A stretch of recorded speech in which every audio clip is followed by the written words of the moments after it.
Assalamualaikum warahmatullahi wabarakatuh. Sobat Erni Ero, salam sejahtera buat kita semua. Kita ketemu lagi di ngobrol asik sore-sore bersama saya. Kita tetap menjaga kesehatan dengan tadi memakai masker, cuci tangan, jaga jarak, dan yang paling penting kita jangan terlalu banyak kerumunan ya. Dan lagi pula hindari kumpul-kumpul dulu, tapi kalau untuk bincang-bincang boleh dong, karena nontonnya juga di virtual di YouTube ya. Nah, sore kali ini Sobat Ero akan diajak bincang-bincang bersama pengacara wanita yang tidak asing lagi di Indonesia. Dia sudah menangani banyak perkara dan juga seorang ibu rumah tangga. Siapa dia? Kita hadirkan sosok wanita yang tidak asing lagi, pengacara yang terkenal, handal, Profesor Dr.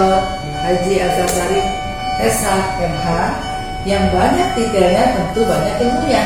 Yuk kita kenalan ya dengan Ibu. Assalamualaikum Bu. Waalaikumsalam. Sehat ya Bu? Alhamdulillah. Mudah-mudahan COVID ini menjauh dari kita. Amin. Amin. Bu, ini nih kita nih sekarang lagi permasalahan tentang tanah. Tanah kan di mana-mana emang aset yang kita harus punya, karena itu adalah aset tertinggi, sempurna, dan buktinya tuh bisa naik terus ya harganya ya Bu. Nah, biasa boleh nggak bagi sharing buat kami profesi biasa tahu ya, saya Erni tadi suka itu kan terkenal sama saya. Nah itu ada kisi-kisinya tentang bagaimana dari pandangan seorang pengacara untuk kami yang duduk di Fakultas PPAT. Tapi sebelum itu, dan saya minta tanggapan bagaimana tentang permasalahan tanah di Indonesia menurut Profesor. Asosiat Profesor. Ya silakan Bu. Ya, terima kasih Bu Erni. Masalah tanah di Indonesia itu dari zaman dulu sampai sekarang tuh belum susah diselesaikan, karena masalahnya kita belum ada hukum acara dan belum ada pengadilannya. Sejak dibentuknya Undang-Undang Agraria nomor 5 tahun 1960 tanggal 24 September 1960, itu adalah undang-undang pertama dibuat oleh orang Indonesia, di mana kita ini melepaskan diri kita dari penjajahan. Nah, karena itulah buku kedua dari KUH Perdata itu dicabut. Maksudnya BW ya, sekarang istilahnya terjemahannya kan KUH Perdata, tapi itu berasal dari BW. Asli BW tidak ada perubahan, tapi buku keduanya dicabut, digantikan dengan Undang-Undang Pokok Agraria. Nah, otomatis dasarnya, basicnya kita Undang-Undang Pokok Agraria ini berkait, basicnya adalah hukum adat, sedangkan basic di dalam buku kedua itu berbeda sifatnya, individual ya, dimana di stelsel mereka adalah stelsel positif, di kita stelsel negatif. Dan juga asas-asas dari hukum agraria kita ada 8 asas, yaitu salah satunya nasionalitas, kebangsaan, masalah hak maksimum dan minimum, dan lain-lain ya. Itu horizontal, asas horizontal, dan mereka asasnya vertikal. Di situ saya hanya memperlihatkan perbedaan undang-undang agraria yang diatur oleh BB di buku kedua dengan undang-undang pokok agraria yang diatur saat ini. Tetapi kita masih menggunakan HIR. Kita bisa tahu kan dibentuknya undang-undang buku kedua ini adalah hukum materialnya, hukum formalnya HIR. Tentunya sesuatu yang sama filosofinya, basicnya. Nah sekarang kita sudah berubah basicnya, kita masih menggunakan namanya hukum acara HIR. Jadi nggak match. Karena itu selama bangsa Indonesia ini belum merubah hukum acaranya, disesuaikan dengan hukum undang-undang pokok agraria yaitu hukum adat, caranya itu tidak akan berhasil menyelesaikan. Disinilah adanya kevakuman hukum yang dimanfaatkan oleh mafia tanah. Jadi semua juga susah karena di hukum di BW di mana di HIF menyatakan bahwa siapa yang mendalilkan dia harus membuktikan, padahal surat-surat tanah kita kan lebih banyak tidak tertulis. Nah, bagaimana? Disinilah rekayasa dari si mafia-mafia itu untuk merekayasa masalah-masalah tanah ini, menguasai tanah-tanah yang punya nilai ekonomis. Ya, alhamdulillah saya sudah mengungkapkan hal ini dalam buku saya tentang pembentukan peradilan tanah, dan Komisi 2 tahun 2018 sudah menyetujui adanya peradilan tanah. Sekarang bolanya di saya lagi bikin namanya hukum acaranya pengadilan tanah. Saya akan bikin perspektifnya, tapi karena saya lagi sibuk pengajuan guru besar saya, sehingga setelah ini selesai saya akan siapkan, karena udah selesai sebetulnya, tinggal direvisi tentang hukum acaranya. Wah, menarik ya Bu ya. Jadi kerjaan PR untuk membangun bangsa masih terpending ya, karena Ibu masih punya cita-cita untuk membasmi mafia tanah, karena pada dasarnya kalau kita yang dulu tuh hukum adat memang tidak tertulis. Jadi itu yang dipakai kesempatan. Nah, bila mana udah ada hukum acaranya, menurut Ibu sampai sejauh mana bisa menyelesaikan? Sampai berapa persen lah kalau sudah ada hukum acara tentang pertanahan ini? Gini, kalau menurut saya kita santai aja dikit ya Bu ya. Kita namanya ngobras Bu, ngobrol asik sore. Jangan terlalu tegang ya Bu Elsa ya. Bu Elsa tuh soalnya dosen loh. Dosen terbang, dosen darat, semua dosen. Iya Bu. Jadi saya menjelaskan bahwa sistem dari hukum adat itu adalah sifatnya terang dan jelas ya, cash and carry ya, tunai. Nah, otomatis dalam proses hukum acaranya harus sesuai faktual. Sesuai faktual itu sehingga hakim bisa on the spot melakukan sidang di lokasi untuk melihat apakah benar ada tanahnya, apakah tanah itu memang di sana. Itu bisa mencegah adanya misalnya sertifikat ganda yang sertifikat palsu aspal. Karena di sidang di pengadilan itu yang saat ini menggunakan HIR itu dia mengajukan asli. Hakim itu tidak akan memeriksa keaslian surat itu, apakah itu asli palsu, sengaja dibuat di semen, atau memang dari BPN. Itu dia nggak lihat, pokoknya dia akan tulis fotokopi disesuaikan dengan aslinya itu. Terus dan ditulis SDA doang sesuai dengan asli. Tapi tentang dia tidak bertanggung jawab terhadap keabsahan dari surat-surat itu. Nah, disitulah saya bilang, disitulah mekanisme dan mafia tanah itu duitnya banyak. Dia berkaitan dengan oknum BPN, sehingga tahu tanah-tanah mana tuh yang lagi kosong-kosong, lagi yang suratnya udah mati atau apa, dia langsung punya rekayasa, informasinya dari sana. Terus itu hakimnya pun tidak tahu, karena kan hakim sekarang yang bisa ada kamar-kamarnya itu kan di MA ya. Tapi kan itu semua melihat dokumen, tidak melihat on the spot. Nah itu dia tidak melihat di fakta di lapangan. Iya. Bahwa ini adalah patoknya di mana, jaraknya di mana, lihat dia. Ya, sebagian hakim sudah mulai melakukan itu, tapi masih sebagian kecil. Tapi sebenarnya juga Bu kalau lapangannya. Ya nggak apa-apa, memang harus begitu. Nah, disitulah saya melakukan research research dari di Utrecht, di Leiden, kemudian di Kenapa pilih Utrecht, Bu? Hah? Kenapa pilih Utrecht? Ya saya pikir di Utrecht dan Leiden tuh ada kaitan dengan Indonesia ya. Ternyata tetap berbeda. Dia masih menggunakan stem cell positif. Kemudian saya lihat di Taiwan di mana dia punya keberhasilannya di dalam menata tanahnya.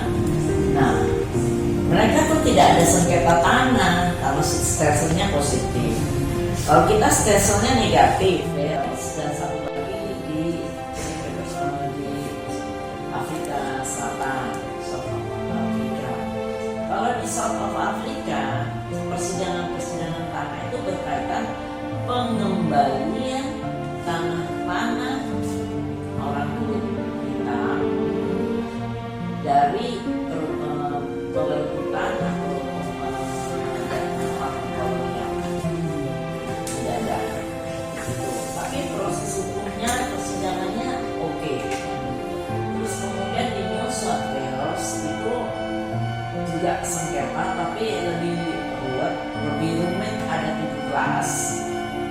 Termasuk sengketa perizinan, sengketa pencemaran lingkungan itu masuk di situ. Nah, saya sampai datang ke pengadilannya di situ. Ketua pengadilan dari pertanahannya di New South Wales itu setingkat dengan menteri. Saya diberikan buku-buku banyak untuk belajar dan memang itu berbeda. Mereka Anglo-Saxon ya, tapi saya membuat hukum acara ini dengan pemikiran saya disesuaikan dengan undang-undang pokok agraria.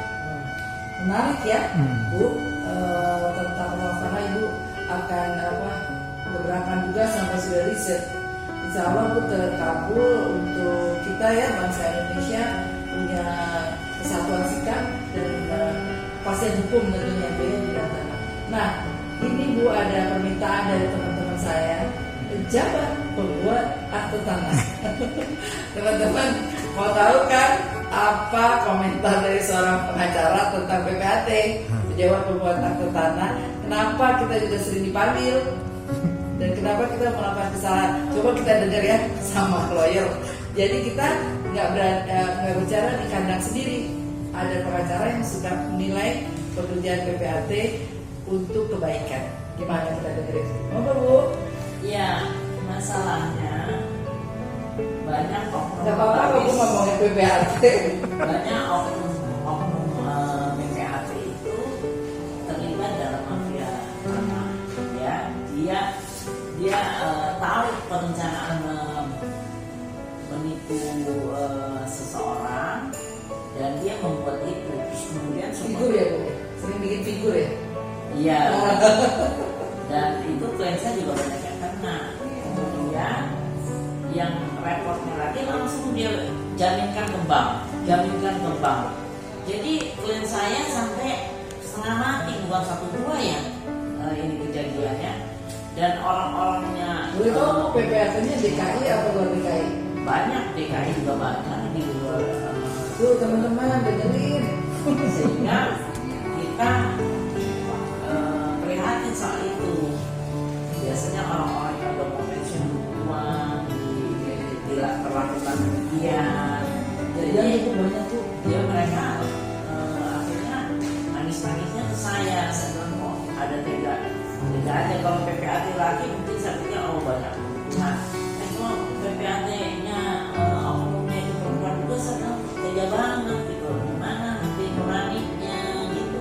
Bukan sama membenarkan laki boleh enggak, tapi lebih harusnya lebih sensitif. Perempuan juga mikir-mikir lah Bu ya, kalau mau membuat kejahatan atau gitu kan. Iya. Jadi rambu apa yang kita bisa sikapi untuk seorang PPAT menangkal mafia ini?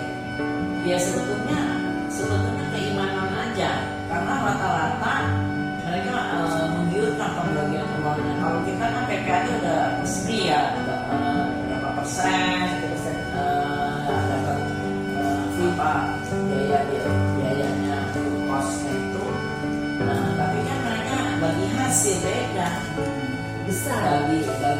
kejahatan. Organisasi kejahatan itu apa? Jamaah berjamaah. Oh, jadi menurut saya pendapat Ibu PPAT ini ada sembrono. Yang Sembrono, tergiur uang. Sembrono itu dalam keuangan. Dia nggak lihat dampaknya bakal masuk tahanan, rumah tahanan, atau jadi masuk pidana ya Bu. Karena ini sebenarnya kan jual beli perdata, tapi akhirnya jadi ke pidana kan. Ya, itu yang saya buat sayangkan. akte palsu itu kan minimal ancamannya 6 tahun. Ibu udah banyak menangani mafia tanah yang terkait PPAT. Ada Kita kode etika memang tidak. Cuma Ibu benar bilangnya yang mau pensiun. Benar tuh. Karena mungkin dianggapnya perlu uang. Terus kedua mungkin udah agak senior, lupa-lupa kali ya Bu ya. Iya. Bu BU dia ambil uang. Tapi lupakan itu mafia tanah yang senior-senior. Tapi ini juga ada Bu. Ya. Oke Bu, untuk PPAT itu minta pendapat lagi Bu, apa yang bisa dibantu, apa yang bisa organisasi IPAT, Ikatan Pengurus PPAT kami membantu mafia tanah menurut Ibu dari kacamata pengacara, dari organisasi sekarang ya. Kalau itu organisasi terus tentunya bikin satu penjelasan, komunikasi, rapat-rapat bahwa bagaimana SOP dari seorang PPAT dan apa yang boleh dan apa yang tidak boleh, terus juga diberikan risikonya apa. Selain risiko hukum negara, juga ada risiko dunia akhir, karena masalah tanah itu kalau kita menurut agama kita ya itu sangat dahsyat itu ancamannya. Kita ngambil aja setengah meter itu udah diterima dunia akhirat, apalagi kita mereka rasa meng-create sesuatu yang orang sampai kehilangan.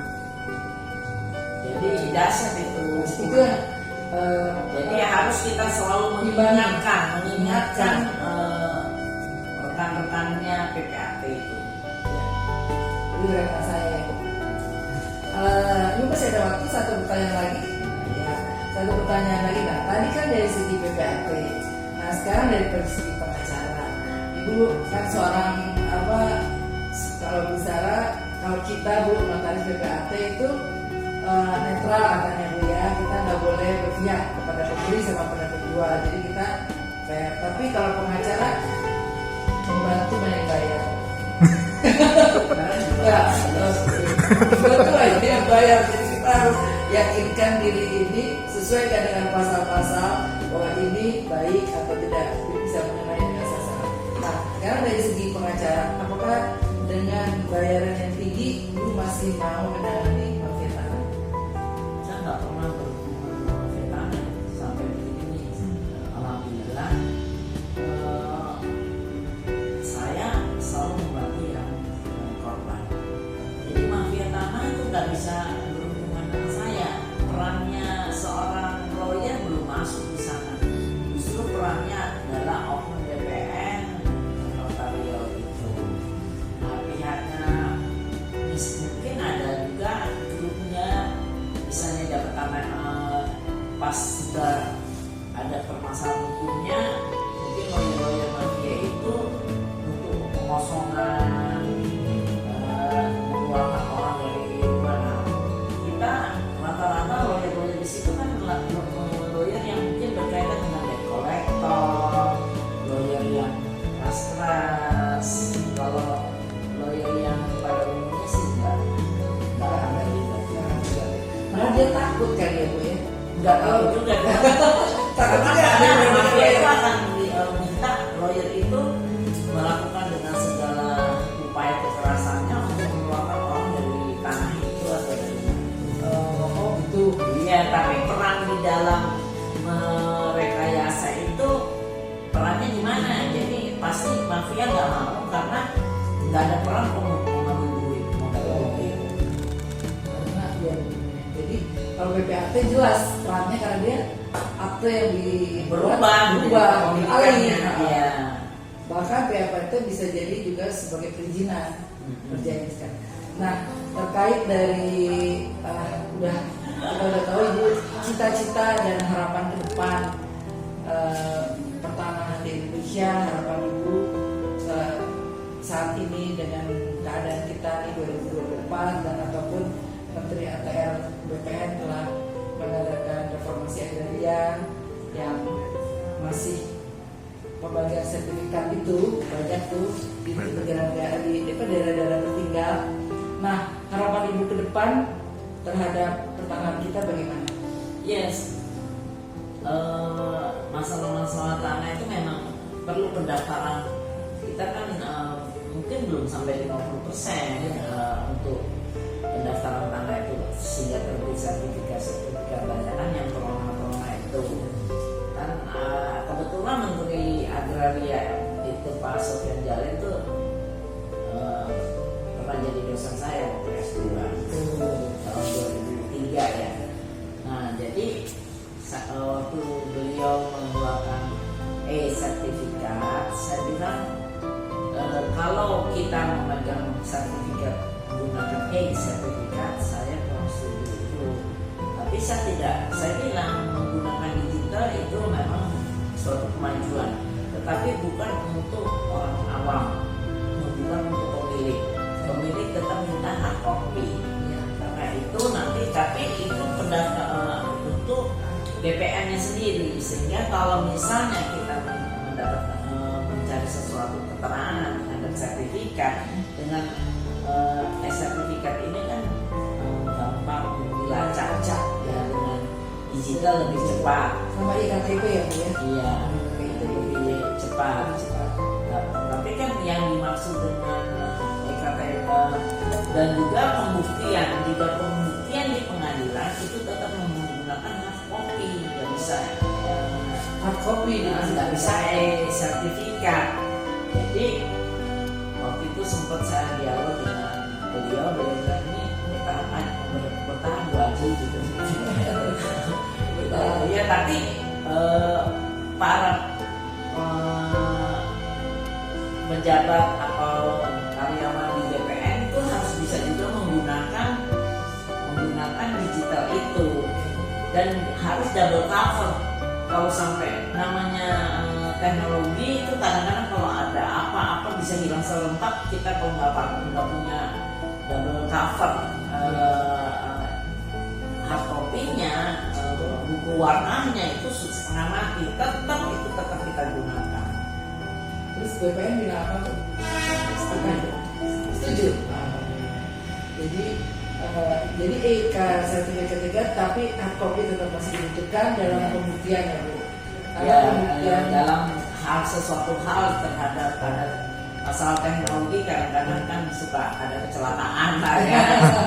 Nah, dan juga segala macam.